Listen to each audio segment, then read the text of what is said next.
ಇವತ್ತಿನ ರಣಕಣದಲ್ಲಿ ನಾವು ಪಿಕ್ ಮಾಡಿರುವಂತಹ ಕ್ಷೇತ್ರ ದಾವಣಗೆರೆ ಲೋಕಸಭಾ ಕ್ಷೇತ್ರ. ದಾವಣಗೆರೆ ಅಂತಂದರೆ ನಮಗೆ ಮೊದಲಿಗೆ ನೆನಪಾಗೋದು ಬೆಣ್ಣೆ ದೋಸೆ. ಬೆಣ್ಣೆ ದೋಸೆ ಯಾವ ರೀತಿಯಾಗಿ ಹೆಂಚಿನ ಮೇಲೆ ಹಾಕಿದಾಗ ಚಟಚಟ ಅಂತ ಸೌಂಡ್ ಬರುತ್ತೋ ಅದೇ ರೀತಿಯಾಗಿ ಇವತ್ತು ಈ ಕ್ಷೇತ್ರ ಸದ್ದನ್ನು ಮಾಡ್ತಾ ಇದೆ. ಹಲವು ಜನ ಆಕಾಂಕ್ಷಿಗಳಿದ್ದಾರೆ ಈ ಕ್ಷೇತ್ರದಲ್ಲಿ, ಪ್ಲಸ್ ಮೈನಸ್ ಎಲ್ಲವೂ ಕೂಡ ಇದೆ. ಮಧ್ಯ ಕರ್ನಾಟಕದಲ್ಲಿ ಒಂದು ಹೈ ವೋಲ್ಟೇಜ್ ಕ್ಷೇತ್ರವಾಗಿ ಗುರುತಿಸಿಕೊಂಡಿರುವಂಥ ಲೋಕಸಭಾ ಕ್ಷೇತ್ರ ಇದು. ಬೆಣ್ಣೆ ನಗರಿ ದಾವಣಗೆರೆಯಲ್ಲಿ ಅಖಾಡ ದಿನದಿಂದ ದಿನಕ್ಕೆ ರಂಗೇರ್ತಾನೆ ಇದೆ. ಲೋಕ ಅಖಾಡದಲ್ಲಿ ಜಿದ್ದು ಹೇಗಿದೆ ಗೊತ್ತಾ?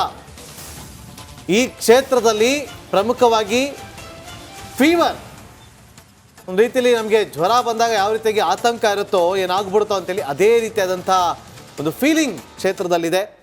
ಬೆಣ್ಣೆ ನಗರಿ ದಾವಣಗೆರೆಯಲ್ಲಿ ಅಖಾಡ ರಂಗೇರಿದೆ. ಪ್ರಮುಖವಾಗಿ ದಾವಣಗೆರೆ ಜಿಲ್ಲೆಯಿಂದ ಇವತ್ತು SS ಮಲ್ಲಿಕಾರ್ಜುನ್ ಅವರು ಏನು ಸಚಿವರಾಗಿದ್ದಾರೆ, ವಿಧಾನಸಭೆಯಲ್ಲಿ ಏನು ಕ್ಯಾಬಿನೆಟ್ನಲ್ಲಿ ಮಿನಿಸ್ಟರ್ ಆಗಿದ್ದಾರೆ. ಇವರು 2014ರಲ್ಲೂ ಕೂಡ ಸ್ಪರ್ಧೆ ಮಾಡಿ ಸೋಲನ್ನು ಅನುಭವಿಸಿದ್ರು.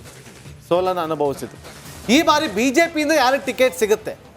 ಹಾಲಿ ಸಂಸದರಿಗೆ ಟಿಕೆಟ್ ಸಿಗುತ್ತಾ ಅಥವಾ ಬೇರೆ ಯಾರಿಗಾದರೂ ಕೊಡಿಸೋದಕ್ಕೆ ಓಡಾಡ್ತಿದ್ದಾರಾ? ಅಥವಾ ಆಕಾಂಕ್ಷಿಗಳ ಪಟ್ಟಿ ಹೇಗಿದೆ? ಕಾಂಗ್ರೆಸ್ ಪಾಳದಲ್ಲಿ ಹೇಗಿದೆ ಪಟ್ಟಿ? ಇದೆಲ್ಲವನ್ನು ಕೂಡ ನಿಮ್ಮ ಮುಂದಿನ ಹಂತದಲ್ಲಿ ಇಡ್ತಾ ಹೋಗ್ತಾ ಇರ್ತೀವಿ. ಸಿಂಪಲ್ ಆಗಿ ಹೇಳೋದಾದ್ರೆ ಬಿಜೆಪಿಯಲ್ಲಿ 5ಕ್ಕೂ ಹೆಚ್ಚು, ಕಾಂಗ್ರೆಸ್ನಲ್ಲಿ 7ಕ್ಕೂ ಹೆಚ್ಚು. ಯಾರ್ಯಾರ ಆಕಾಂಕ್ಷಿತರು, ಹಾಲಿ ಸಂಸದರ ಭವಿಷ್ಯ ಏನು, ಇದೆಲ್ಲದರ ಕುರಿತಾಗಿ, ಹಾಗೆ ಮುಖ್ಯವಾಗಿ ಮ್ಯಾಂಚೆಸ್ಟರ್ ಸಿಟಿ ಆಫ್ ಕರ್ನಾಟಕ ಅಂತ ಹೇಳಿ ಖ್ಯಾತಿಯಾಗಿರುವ ದಾವಣಗೆರೆಯಲ್ಲಿ ಅಭಿವೃದ್ಧಿ ವಿಚಾರದಲ್ಲಿ ನಿಜಕ್ಕೂ ಕೂಡ ಜನ ಸಂತುಷ್ಟರಿದ್ದಾರಾ? ಹಾಲಿ ಸಂಸದರ ಕಾರ್ಯವೈಖರಿ ಬಗ್ಗೆ ಇದೆಲ್ಲದರ ಕುರಿತಾಗಿ ಒಂದು ವರದಿ ಇದೆ. ವರದಿ ಗಮನಿಸಿ ನಂತರದಲ್ಲಿ ಇನ್ ಡಿಟೇಲ್ ರಿಪೋರ್ಟ್ ಅನ್ನ ನಿಮ್ಮ ಮುಂದೆ ಇಡ್ತಾ ಹೋಗ್ತೇವೆ.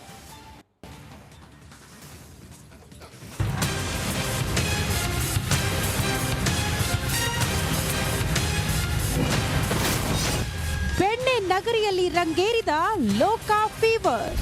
ದೇಶಾದ್ಯಂತ ಏನು ಲೋಕಸಭಾ ಚುನಾವಣೆಯ ಕಾವು ಈಗಾಗಲೇ ಜೋರಾಗಿರುವಂಥದ್ದು. ಅದರಂತೆ ದಾವಣಗೆರೆಯಲ್ಲೂ ಸಹ ಏನು ಲೋಕಸಭಾ ಸಿದ್ಧತೆ ಭರ್ಜರಿಯಿಂದ ಜರುಗಿರುವಂಥದ್ದು. ಏನು ರಾಷ್ಟ್ರೀಯ ಪಕ್ಷಗಳಾದ BJP ಮತ್ತು ಕಾಂಗ್ರೆಸ್ನಲ್ಲಿ ತಂತ್ರ ಪ್ರತಿತಂತ್ರಗಳನ್ನು ರೂಪಿಸಲು ಈಗಾಗಲೇ ಏನು ಜನಪ್ರತಿನಿಧಿಗಳು ಮುಂದಾಗಿರುವಂಥದ್ದು.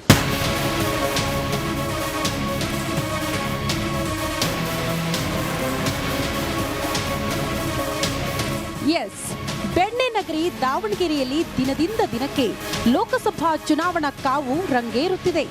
ಈಗಾಗಲೇ ಜಿಲ್ಲೆಯಲ್ಲಿ 2 ಪಕ್ಷಗಳ ನಡುವೆ ಜಿದ್ದಾಜಿದ್ದಿ ಶುರುವಾಗಿದೆ. ಜೊತೆಗೆ ಟಿಕೆಟ್ಗಾಗಿ ಘಟಾನುಘಟಿ ನಾಯಕರ ನಡುವೆ ದೊಡ್ಡ ಫೈಟ್ ನಡೆಯುತ್ತಿದೆ.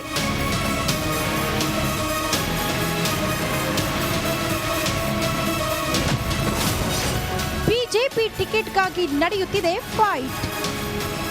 ಇನ್ನು ದಾವಣಗೆರೆ ಲೋಕಸಭಾ ಕ್ಷೇತ್ರದಲ್ಲಿ ಬಿಜೆಪಿಯ ಹಾಲಿ ಸಂಸದ GM ಸಿದ್ದೇಶ್ವರ ಸತತ 4 ಬಾರಿ ಸಂಸದರಾಗಿ ಆಯ್ಕೆಯಾಗಿದ್ದಾರೆ.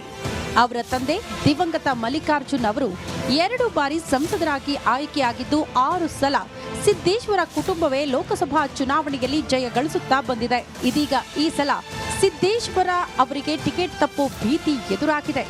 ಮಾಜಿ ಸಚಿವ MP ರೇಣುಕಾಚಾರ್ಯ, ಮಾಜಿ ಜಗಳೂರು ಶಾಸಕ ಗುರುಸಿದ್ದನಗೌಡರ್ ಪುತ್ರ ಡಾಕ್ಟರ್ ರವಿಕುಮಾರ್, ಹಾಲಿ ಸಂಸದ GM ಸಿದ್ದೇಶ್ವರ್ ಪುತ್ರ ಅನಿತ್ ಕುಮಾರ್ ಸೇರಿದಂತೆ ದೊಡ್ಡ ಮಟ್ಟದಲ್ಲಿ ಟಿಕೆಟ್ಗಾಗಿ ಪೈಪೋಟಿ ಶುರುವಾಗಿದೆ.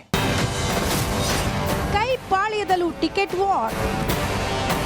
ಇನ್ನು ಕಾಂಗ್ರೆಸ್ನಲ್ಲಿಯೂ ಲೋಕಸಭಾ ಚುನಾವಣೆಗಾಗಿ ಸಾಕಷ್ಟು ಮಂದಿ ತಾಲೀಮು ನಡೆಸುತ್ತಿದ್ದಾರೆ. ಒಂದು ವೇಳೆ ಸಚಿವರು ಸ್ಪರ್ಧೆ ಮಾಡುವಂತೆ ಕೆಪಿಸಿಸಿ ಹೇಳಿದರೆ SS ಮಲ್ಲಿಕಾರ್ಜುನ ಸ್ಪರ್ಧೆ ಅನಿವಾರ್ಯವಾಗಲಿದೆ.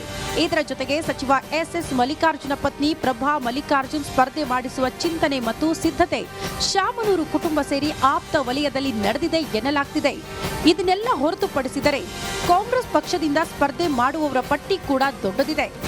ಇನ್ಸೈಟ್ IAS ಕೋಚಿಂಗ್ ಸೆಂಟರ್ನ ವಿನಯ್ ಕುಮಾರ್, ಜಿಲ್ಲಾ ಕಾಂಗ್ರೆಸ್ ಅಧ್ಯಕ್ಷ HB ಮಂಜಪ್ಪ, ಮಾಜಿ ಶಾಸಕ ಮತ್ತು ಸಿದ್ದರಾಮಯ್ಯ ಆಪ್ತ S ರಾಮಪ್ಪ, ಕೆಪಿಸಿಸಿ ಸದಸ್ಯ ಮತ್ತು ರಾಹುಲ್ ಗಾಂಧಿ ಆಪ್ತ ಕಲೇಶ್ ರಾಜ್ ಪಾಟೀಲ್, ಮಾಜಿ ಸಂಸದ ಚೆನ್ನಯ್ಯ ಒಡೆಯರ್ ಪುತ್ರ ಶಿವಕುಮಾರ್ ಒಡೆಯರ್ ಕೈ ಪಾಳ್ಯದ ಟಿಕೆಟ್ ಆಕಾಂಕ್ಷಿಗಳಾಗಿದ್ದಾರೆ. ಒಟ್ನಲ್ಲಿ ದಾವಣಗೆರೆಯಲ್ಲಿ ಈ ಸಲದ ಲೋಕಸಮರದ ಅಖಾಡ ಸಕಲ ರೀತಿಯಲ್ಲೂ ಸಿದ್ಧವಾಗುತ್ತಿದೆ.